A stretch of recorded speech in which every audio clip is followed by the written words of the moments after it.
if you're coming to an exhibition of this work, it is going to be challenging. It's not hopefully going to be distressing, or not deliberately distressing. So I've generally avoided trying to portray any acts of violence or abuse or any of those things which could be at the core of some of the participants' issues.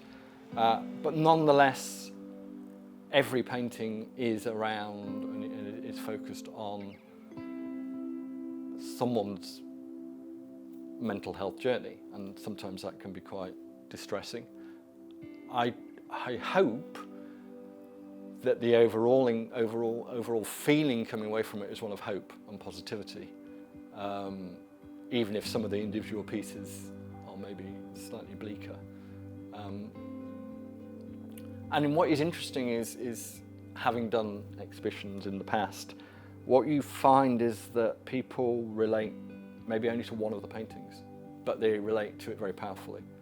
So, and also, some of the paintings are more metaphorical. So the signature piece in the first one was called The Twisted Rose, and it was quite literally a twisted rose growing out of the dark towards the light. And people can relate to that metaphor, even if they don't necessarily understand the story behind it. Whereas, I'm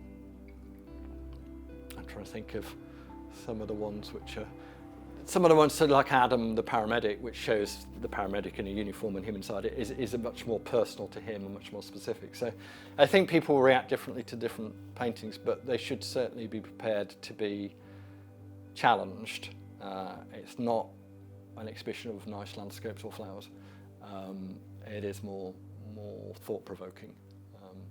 And for that reason, the work needs to be exhibited in places where people have time to think about stuff, and kind of work with the paintings a little bit. One of the things I also do, and I believe this quite strongly with paintings, the painting, irrespective of the story, a painting has to stand on its own 2 feet. You have to relate to the painting, and then if you're interested in finding out more about the story, do. So I generally don't like to have the words alongside a painting.